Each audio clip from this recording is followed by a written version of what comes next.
The story of the Roman legions begins with the clang of iron against iron, where discipline and order turned scattered men into a force that shaped the known world.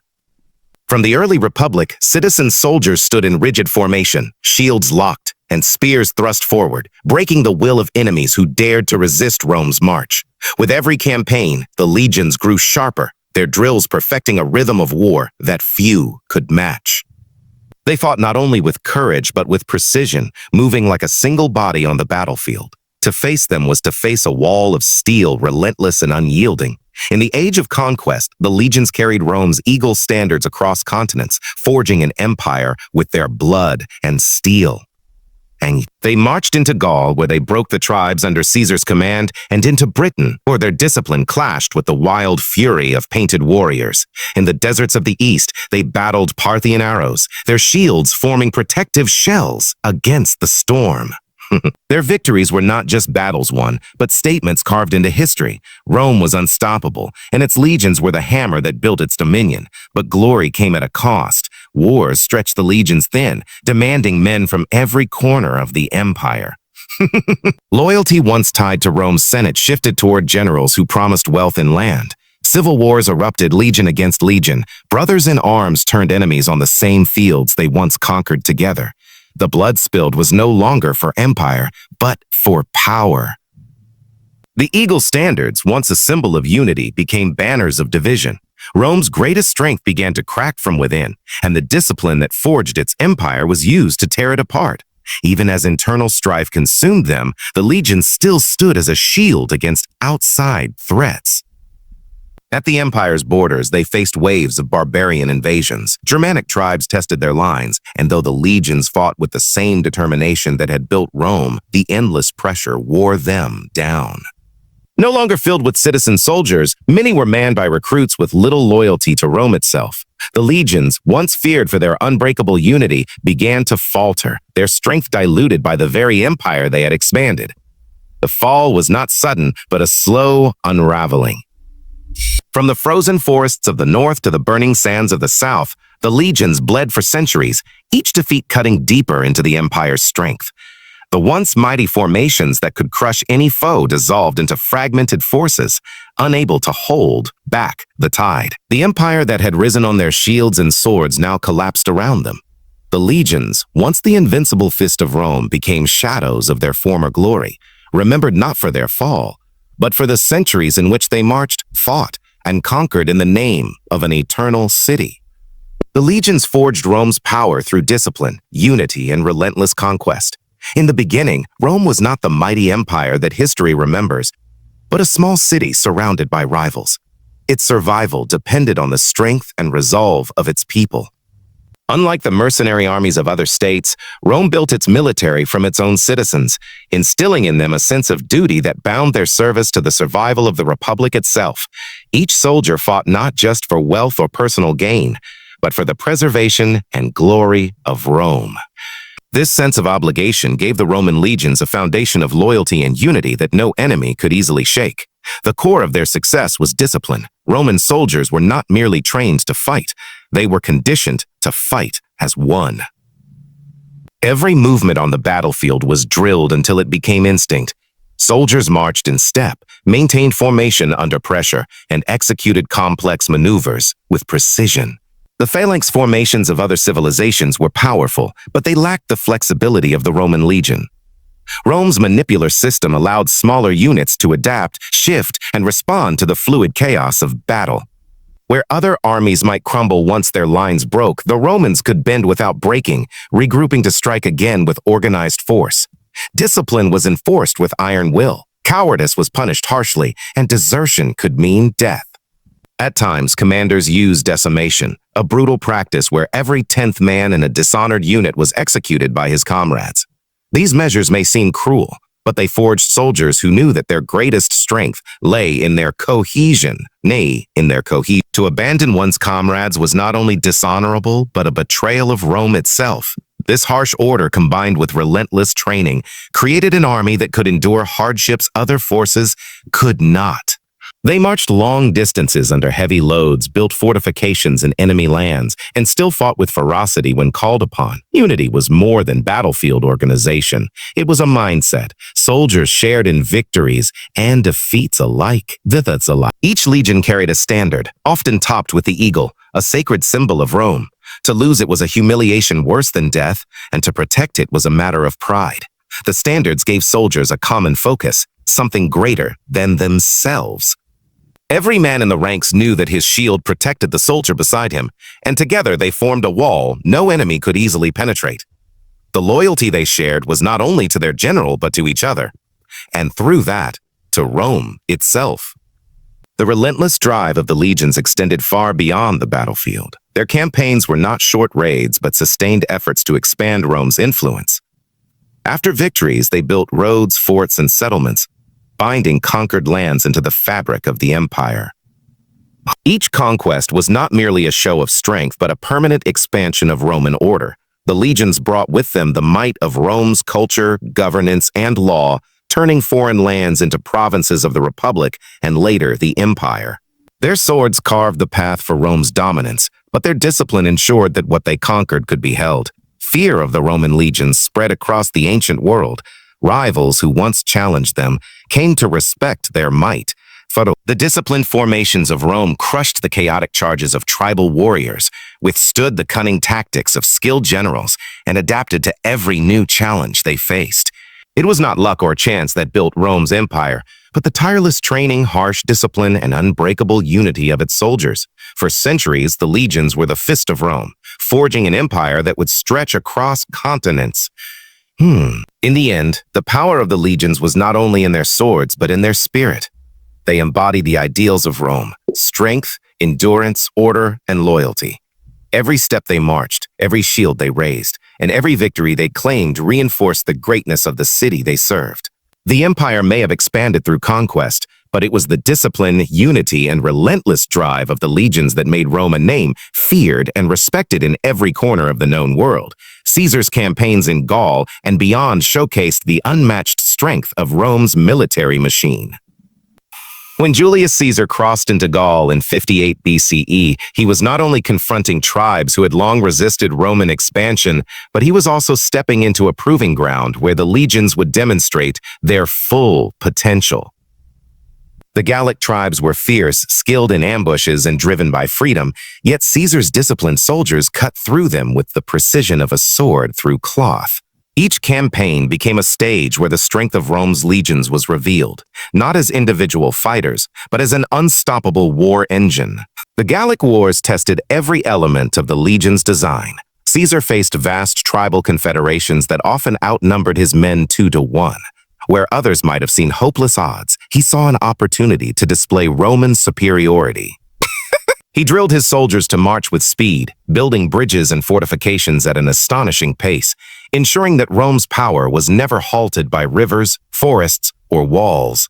In battle, his men moved with order against wild charges, their shields forming barriers, their pila, heavy-throwing spears, breaking enemy lines before the clash of swords. What Gauls had in ferocity, Romans matched with discipline, and over time, discipline proved stronger. Caesar himself was a master of command. He inspired loyalty by sharing the hardships of his men, marching at the front, eating the same rations, and standing with them in the cold. To his soldiers, he was not just a commander, but a leader who embodied Rome's will. His genius lay not only in strategy, but in his ability to make the legions believe that victory was always within reach. Under his leadership, the legions built a reputation for invincibility, winning battles that seemed impossible. At the Siege of Alesia in 52 BCE, Caesar's legions encircled the Gallic stronghold with massive fortifications, holding back both the defenders and a relief force many times their number. It was not courage alone that won the day, but the tireless discipline of soldiers who built walls, fought battles, and held their ground without breaking. These victories were not just about land. They were about the projection of power. Gaul was a vast region, rich in resources, and its conquest extended Rome's reach into Western Europe. Every defeated tribe, every surrendered chieftain sent a message that the legions could not be resisted. The eagle standards of Rome became symbols of inevitability. Wherever they marched, Rome followed, and resistance crumbled, Caesar's campaigns turned Rome from a Mediterranean power into a continental empire, forever altering the balance of the ancient world. Beyond Gaul, Caesar pushed the legions into Britain, a land unknown to Rome. Though these expeditions were brief, they revealed the daring of both the general and his soldiers. To land across the sea against hostile warriors was a bold gamble, yet the legions pressed forward with the same determination as they had in Gaul. They showed the world that no sea, no distance, no enemy was beyond their reach. It was not merely about conquest. It was about proving that Rome's legions could strike anywhere. The Gallic Wars also demonstrated the adaptability of the legions. Against cavalry-heavy tribes, they tightened formations. Against fortified strongholds, they became engineers, building siege works that suffocated the enemy. Against overwhelming numbers, they used speed and coordination to divide and conquer.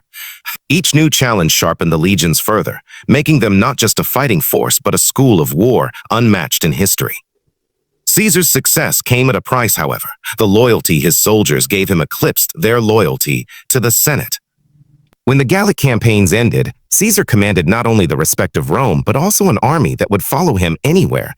His legions had become more than the fist of Rome. They were his personal instrument of power. The Rubicon, which he famously crossed in 49 BCE, was more than a river. It was the line between loyalty to the Republic and loyalty to a man. By then, the legions had proven that their unity could conquer nations, but also that their allegiance could reshape Rome itself. The campaigns in Gaul were more than a series of battles. They were the crucible in which Rome's military supremacy was made undeniable. The legions proved that they were not only defenders of Rome, but also builders of empire. They marched through mud and snow, fought against endless odds, and emerged as the most feared fighting force of their age. Now, with the legions broken and scattered, the city itself lay open to plunder. To the ancient world, it was a shock, a symbol that the might of Rome was no longer eternal. Even after this, invasions continued. Vandals crossed into North Africa, cutting off the empire's grain supply. In 455 CE, they returned to Rome and plundered it once more, their ships ruling the seas where Roman triremes once dominated. One by one, provinces were stripped away until only fragments of the empire remained. The barbarian invasions were not merely an outside threat, they were the hammer that shattered a weakened sword. They did not destroy Rome on their own, but they exploited every weakness that centuries of civil war, corruption, and decline had created. The legions, once Rome's shield, were no longer strong enough to hold. And so, the frontiers crumbled, the provinces fell, and the empire staggered toward its end. The decline of loyalty and discipline led to the eventual fall of the once mighty legions. In their prime, Roman soldiers fought not for gold, nor for glory alone, but for Rome itself. The eagle standard symbolized the eternal city, and the oath sworn bound every man to defend it. But centuries of civil strife, corruption, and political decay hollowed out that spirit. The same discipline that had once made them invincible began to rot from within, and the cracks that opened could no longer be sealed. The transformation began when generals replaced the Republic as the true masters of the legions. Soldiers no longer fought for the Senate or the people of Rome, but for the commanders who promised them rewards. Victory meant land, wealth, and citizenship, not service to an ideal greater than themselves. Loyalty became a commodity, traded between ambitious men, and with it the very foundation of the legions was shaken. A force that had once been a brotherhood of Rome was fractured into competing factions, each willing to spill Roman blood for the ambitions of their leader. Over time, discipline weakened. The harsh punishments and relentless drills that had forged steel from flesh were neglected. Recruits came not from the heart of Rome, but from its fringes, men who held little attachment to the city they were sworn to defend. Many were foreigners, Goths, Gauls, Syrians, who donned Roman armor but never truly became Romans at heart. They fought for pay, not for the eagle. In times of crisis, such soldiers could vanish as quickly as they appeared, their loyalty dissolving when the coin ran dry. The consequences were devastating. In earlier centuries, legions had held their ground against overwhelming odds, refusing to break formation even in the face of annihilation. Now, when battle turned against them, desertion and collapse became common. At Adrianople, Legions once feared for their steadfastness were surrounded and crushed, their lines collapsing in chaos. At the sack of Rome, many soldiers simply stood aside, unwilling to risk their lives for a city they no longer loved. The iron wall of Rome was no longer unbreakable. It was rusting away piece by piece. Even within the ranks, corruption spread. Officers embezzled pay, sold supplies, and treated their posts as opportunities for profit rather than command. Discipline could no longer be enforced with the same severity, for commanders feared mutiny from men whose loyalty was thin and whose patience short. The proud traditions of the past, endless drilling, building fortifications after every march, protecting the standards with their lives, were abandoned in favor of expediency. The legions were no longer a war machine. They were an army in name only, their cohesion broken by neglect and greed. As the empire weakened, so too did the bond between soldier and state. Once the Senate and emperors had rewarded service with honor and security.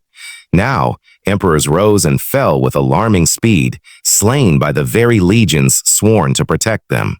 In the 3rd century alone, Rome saw dozens of emperors rise, many declared by their soldiers in distant provinces. The throne had become a prize for the legions to decide, and in their infighting, the empire bled. By the 5th century, the decline was irreversible.